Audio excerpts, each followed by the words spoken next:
Hola, ¿qué tal? ¿Cómo están? Buenas tardes. Estamos por iniciar esta clase acerca de uno de los temas más fascinantes de la Cábala y se trata de el templo interno, una escuela del alma.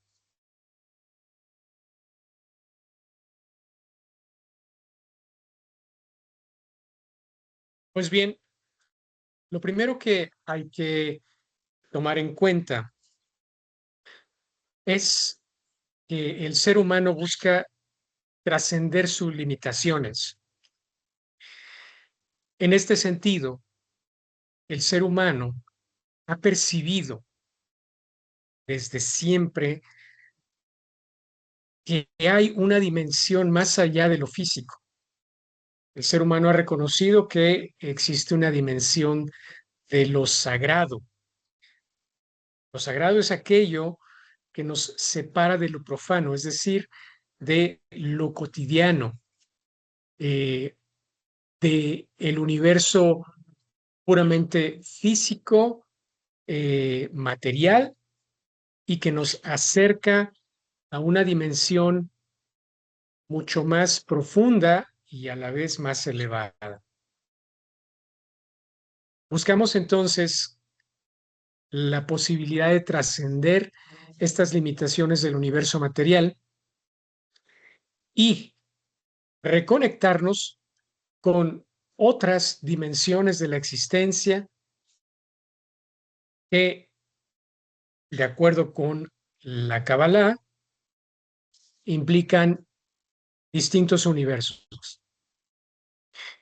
Esto, por supuesto, va a variar dependiendo de cada tradición, pero lo que es seguro es que el ser humano tiene esta necesidad de lo sagrado.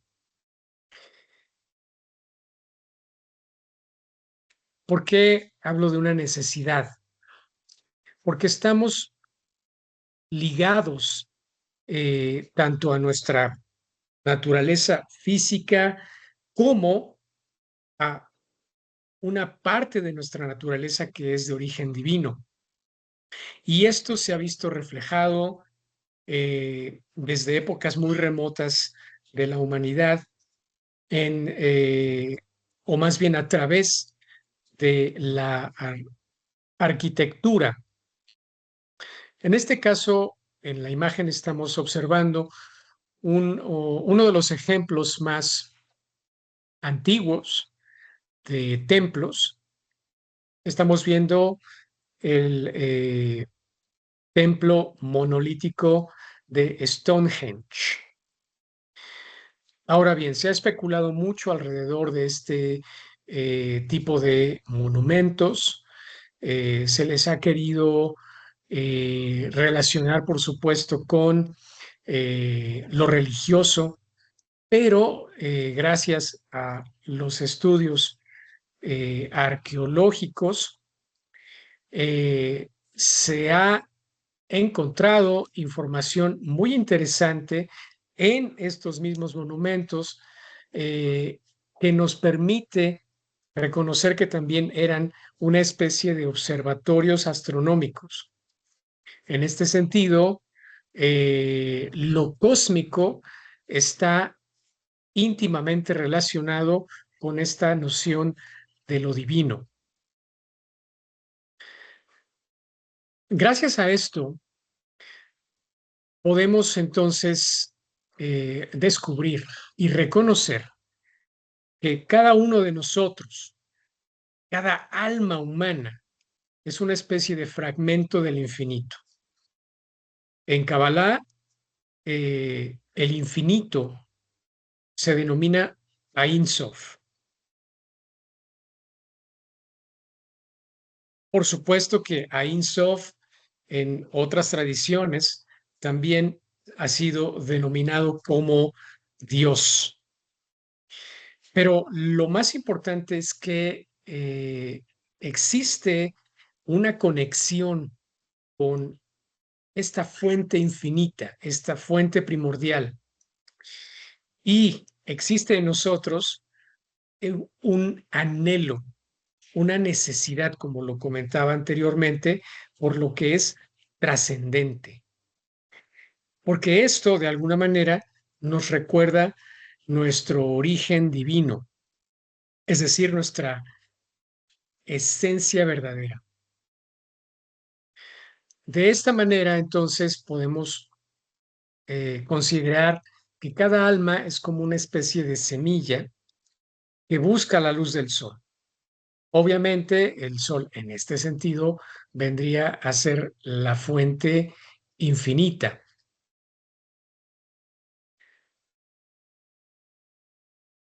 Muy bien.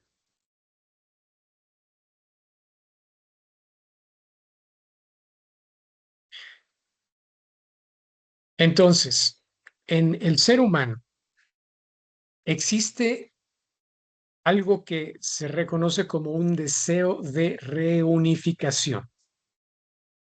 Es este deseo profundo de reunirse, es decir, de regresar a la unidad de la cual emanamos. Y entonces es que lo sagrado viene a ser un puente. Es más, el ser humano es este puente que nos permite reconectar y trascender la sensación de separación. Se han creado, por supuesto, diferentes eh, símbolos que representan esta idea de reunión. Aquí podemos ver, por ejemplo, el símbolo del yin y el yang. Estamos hablando de dos partes eh, que unidas forman un todo.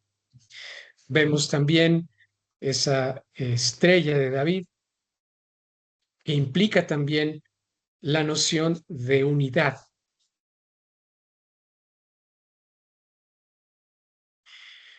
Volviendo a la cuestión de la reconexión con lo sagrado, esto nos ayuda a encontrarle sentido a nuestra existencia. ¿Qué significa esto? Pues bueno, que de esa manera para nosotros es posible entender mejor cuál es nuestro lugar, cuál es nuestro rol en el esquema cósmico. Sabemos que existe una inteligencia cósmica, intuimos, percibimos, gracias, por supuesto, a eh, que tenemos acceso a toda la información que recibimos del universo mismo, que ocupamos un lugar dentro de un esquema mucho mayor y consciente o inconscientemente deseamos, en este caso, volver a alinear nuestras vidas con un sentido de propósito que no nada más nos limita al mundo material, sino que trasciende esta dimensión. De esa manera, entonces, reconocemos que existe un orden superior. A través de esta necesidad de lo sagrado, de esta búsqueda por lo trascendente, es que eh, reconocemos que la realidad obviamente tiene distintos niveles, facetas o capas. Y entonces es natural sentir este deseo de vivir en armonía con ella.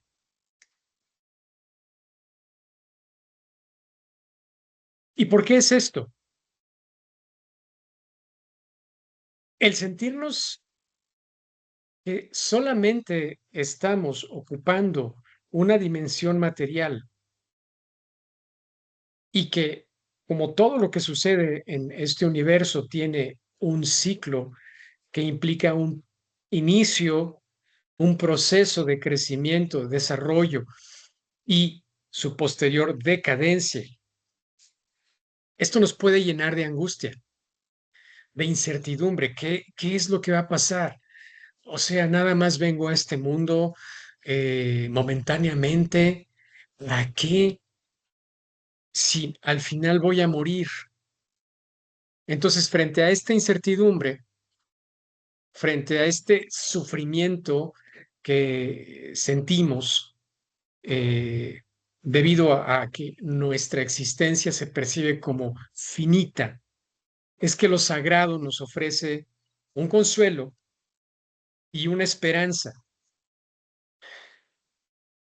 Obviamente, estamos hablando de que tener esta noción de lo sagrado es un marco de referencia que nos permite comprender mejor las pruebas, los desafíos, los problemas, las distintas situaciones que van apareciendo a lo largo de nuestra existencia.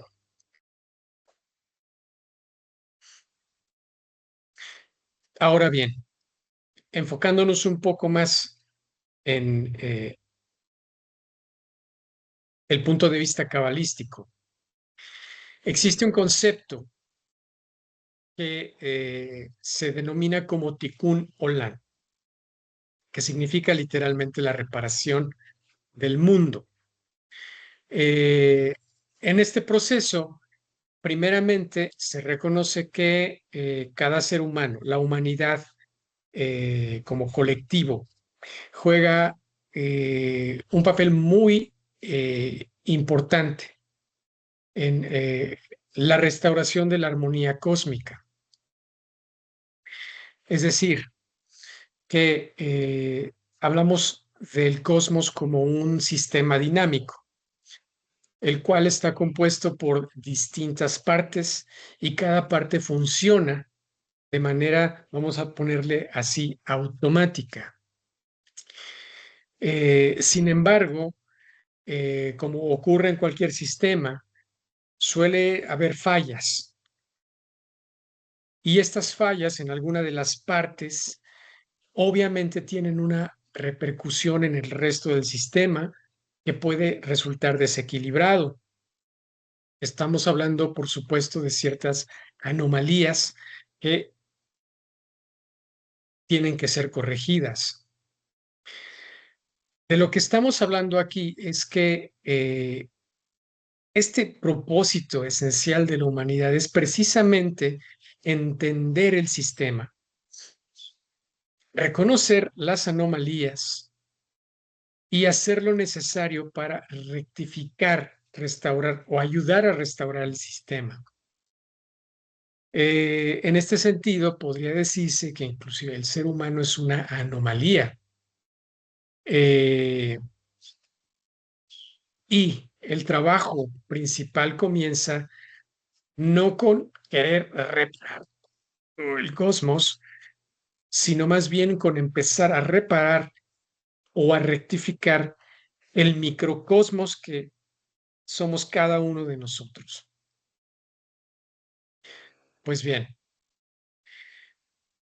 ahora podemos decir que para entender estos conceptos, la mente humana ha creado un arquetipo, es el arquetipo del templo. El templo, en este sentido, es una estructura que viene a representar el orden cósmico. Estamos hablando de un arquetipo.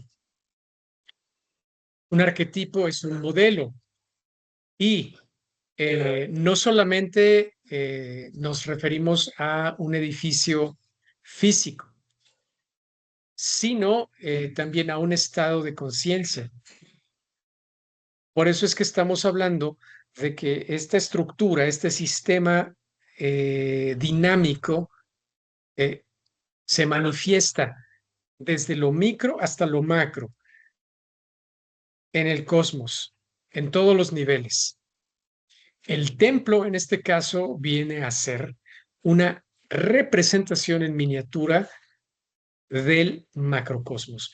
Y, por supuesto, tenemos muchísimos ejemplos de templos, desde los templos levantados en la prehistoria, representados por esos monolitos en distintas partes del mundo.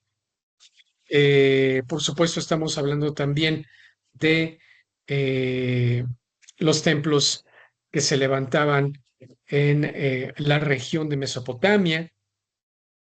El Sigurat, por ejemplo, es un clásico ejemplo de un templo escalonado que, por cierto, eh, se especula que el modelo de Sigurat vendría a ser eh, aquello que inspiró el relato bíblico de la Torre de Babel. Por supuesto, tenemos también los fabulosos templos en Egipto, en este caso la pirámide en sí misma, que vendría a ser una tumba, también podría ser considerada como una especie de templo. Eh, ¿Por qué? Porque el faraón, en este caso, era considerado como una manifestación de la divinidad en la tierra. Asimismo, tenemos templos en diferentes regiones, por ejemplo, en la India, tenemos estos fabulosos ejemplos de templos que vienen a representar la montaña sagrada.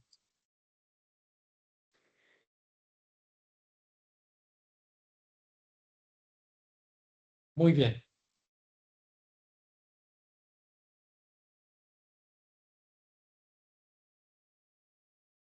Si continuamos hablando a través de ejemplos que vienen a representar este arquetipo del orden cósmico, nos podemos también trasladar a otras regiones, específicamente hablando de eh,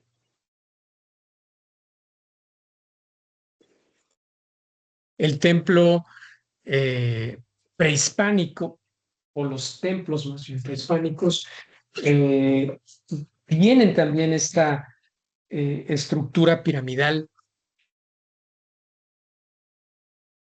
y en el caso de la cultura prehispánica en general, eh, conectan, el templo viene a ser una representación en miniatura de los diferentes niveles del cosmos concebidos por nuestros ancestros prehispánicos. Hay, por supuesto, un inframundo, hay un nivel terrenal donde habitamos los seres humanos y hay un nivel celestial.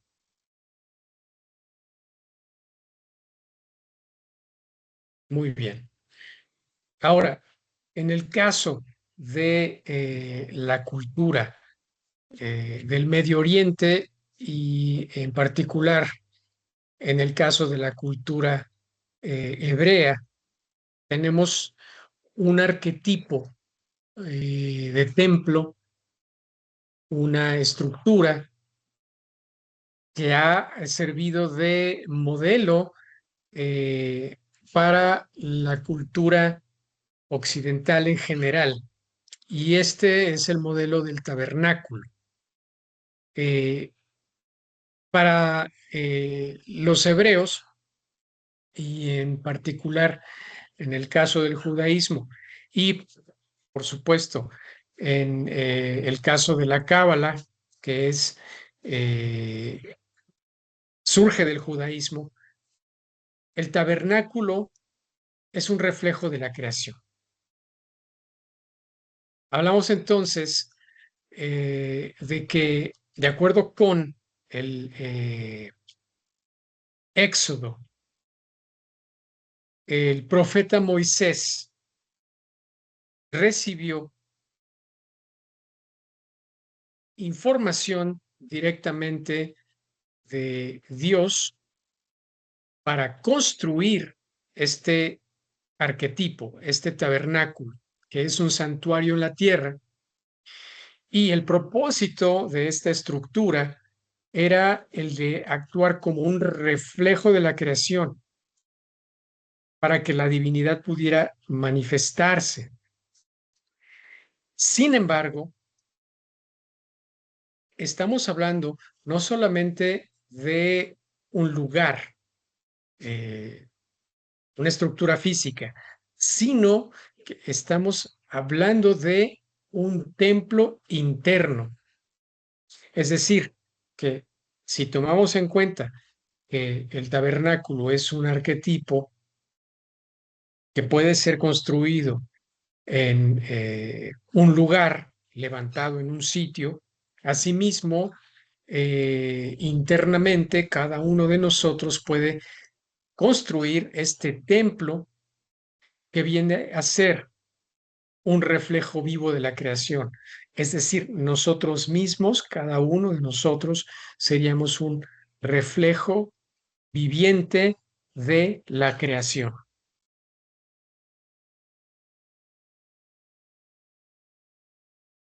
Muy bien.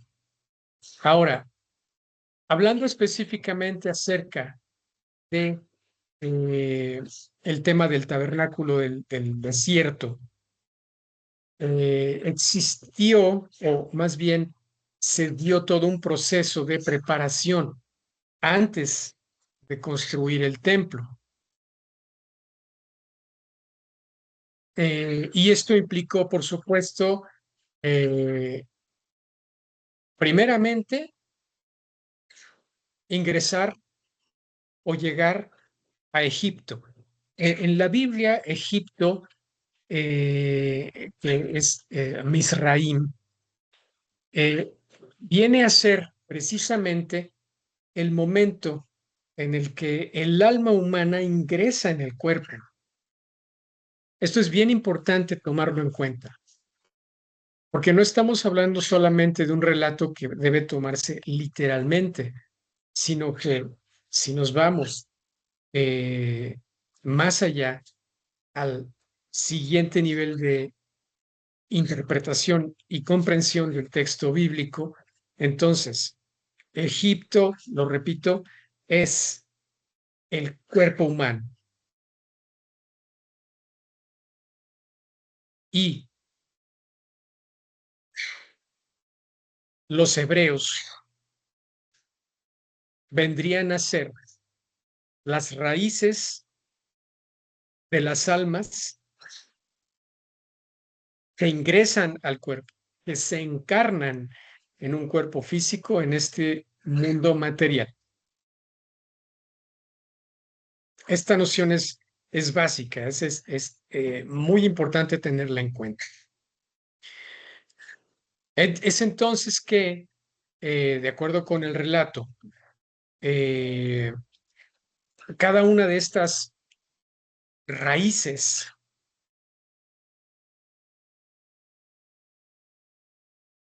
que llegan a Egipto son esclavizadas.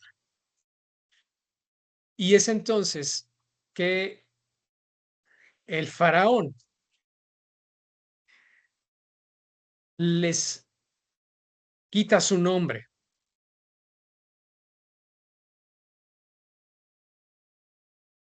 ¿Qué significa esto de quitarles el nombre?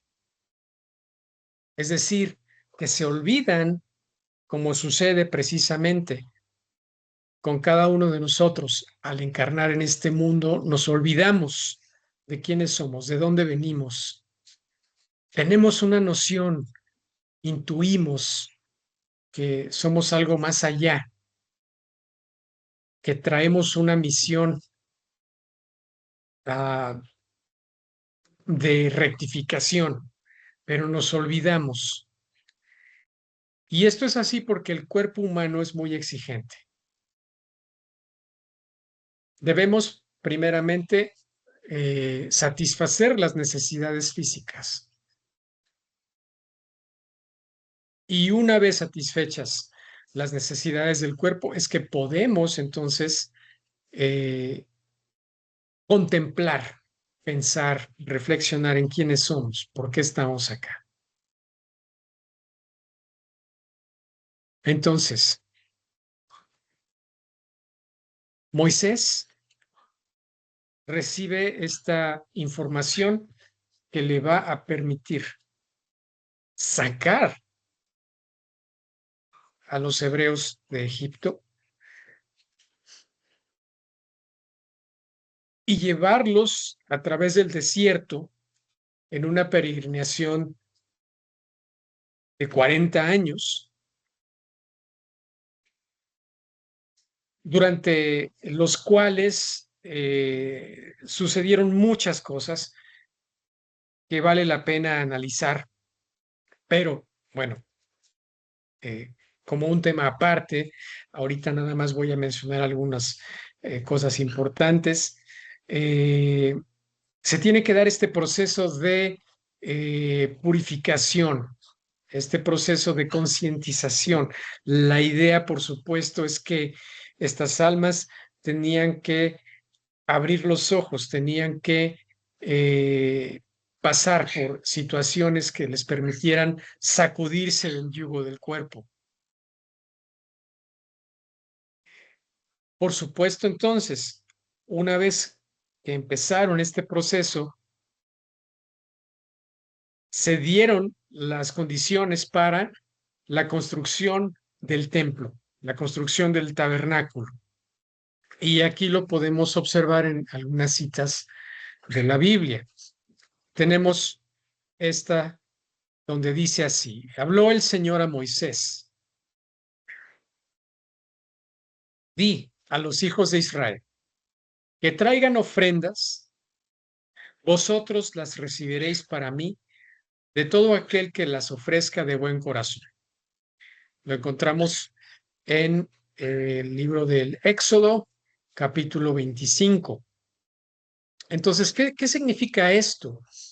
Eh, que cada tribu, eh, hablamos por supuesto de 12 tribus que estaban en el desierto, que estaban acampando, iban a aportar, iban a ofrendar, ajá,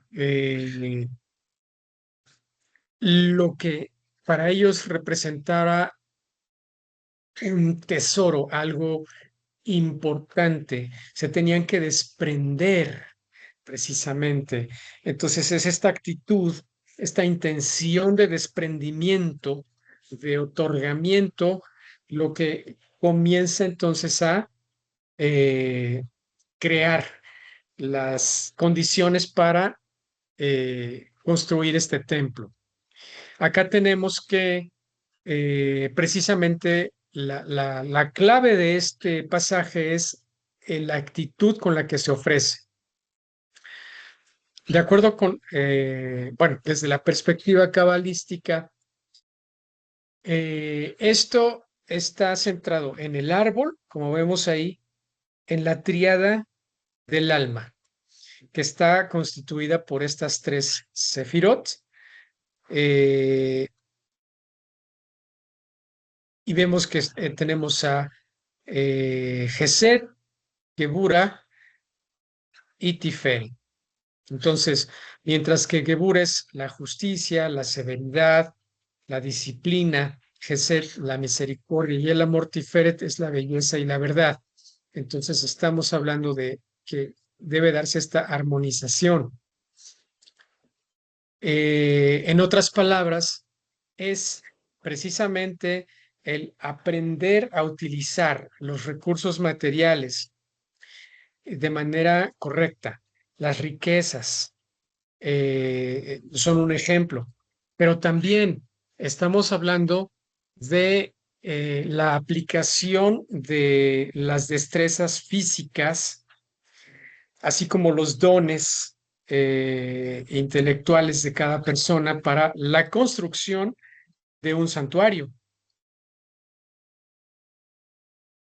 No nada más en el orden físico, sino estamos hablando de un orden más profundo, más elevado, ajá, porque en general se trata de la construcción de un santuario espiritual interno,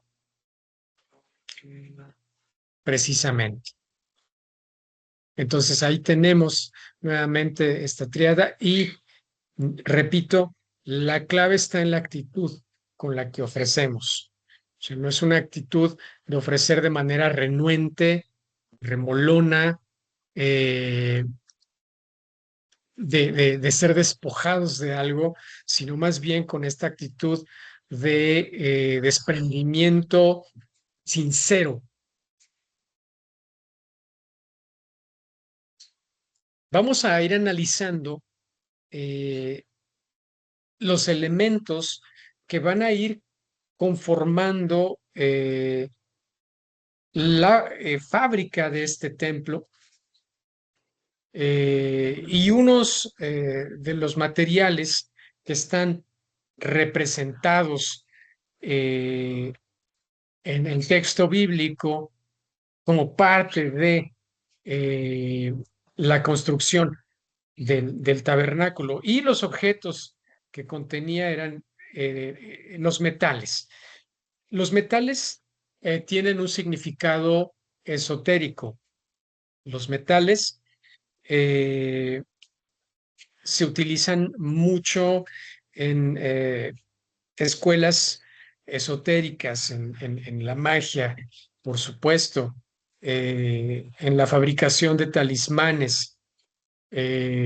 Obviamente también los metales se utilizan en la orfebrería, la joyería, sirven dependiendo de su calidad, de sus cualidades como eh, elementos constructivos. Tenemos acá entonces eh, que los metales ofrendados principalmente fueron tres: el oro, la plata y el cobre. Entonces tenemos el oro fino. El oro fino viene a representar la emanación baja de Atzilut. Como estamos viendo acá, señalo en el árbol, en la escalera de Jacob,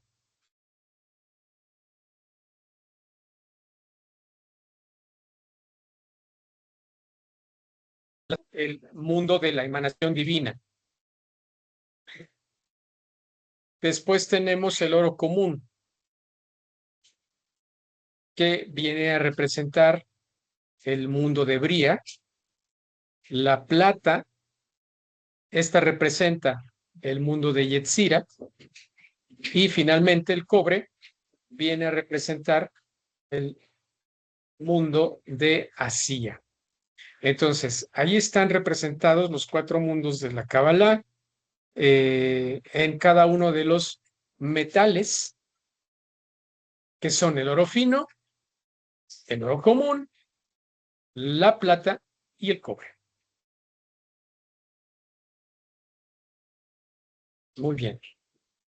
Pues por el momento vamos a terminar esta lección. Seguiremos, por supuesto, hablando acerca de